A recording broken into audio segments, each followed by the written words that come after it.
নমস্কার সবাইকে। আমি আবার চলে এসেছি আপনাদের সঙ্গে একটি নতুন ভিডিও শেয়ার করতে। তো কুকারে দিয়ে নিয়েছি 2 টেবিল চামচ মতন ঘি। এবার আগে থেকে ধুয়ে রাখা গোবিন্দভোগ আতপ চাল এবং মুগের ডালটা দিয়ে দিলাম। আমি দুটোই 200 গ্রাম করে নিয়েছি সমপরিমাণ মতন। তার মধ্যে দিয়ে দিলাম 2 গ্লাস জল আর একটা টমেটো কেটে দিয়ে দিয়েছিলাম।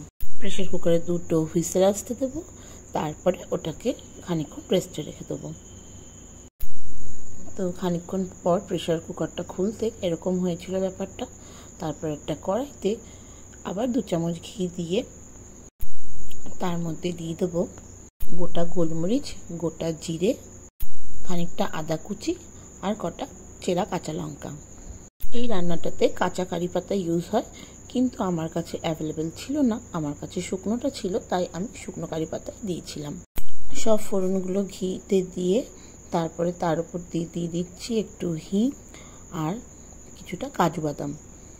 এগুলোকে একসাথে নেড়ে চেড়ে নেব আর কাজু বাদামটা একটু লাল হওয়া পর্যন্ত অপেক্ষা করব। আর যেটা আমি বানাচ্ছি সেটা হলো একটি সাউথ ইন্ডিয়ার রেসিপি, যার নাম পোঙ্গাল। তো আমার সম্বারটা রেডি। এবার এটাকে প্রেসার কুকারের মধ্যে ঢেলে দেবো। আমি চায়ের চামচের 1 চামচ মতন কিন্তু চিনি এটাতে দিয়েছিলাম। আপনারা চাইলে চিনিটাকে স্কিপও করতে পারেন, আবার যদি কেউ মনে করেন যে একটু বেশি চিনি দেবেন সেটাও দিতে পারেন। ব্যাস, এবার ভালো করে একসাথে নাড়িয়ে চাড়িয়ে মিশিয়ে নিলে পরেই রেডি হয়ে যাবে আমাদের পোঙ্গাল। এত সুন্দর নিরামিষ একটি ডিশ, খেতেও কিন্তু দারুণ সুস্বাদু হয়েছিল।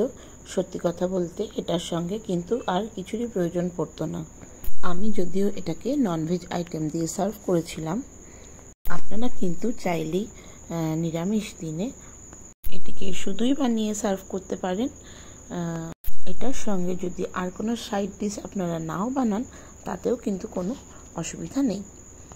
যেমন টেস্টি এটা খেতে হয়েছিল, তেমন কিন্তু সুন্দর এটার গন্ধটাও ছড়িয়েছিল। আপনারা অবশ্যই একবার বাড়িতে ট্রাই করে কিন্তু দেখতেই পারেন। Thank you.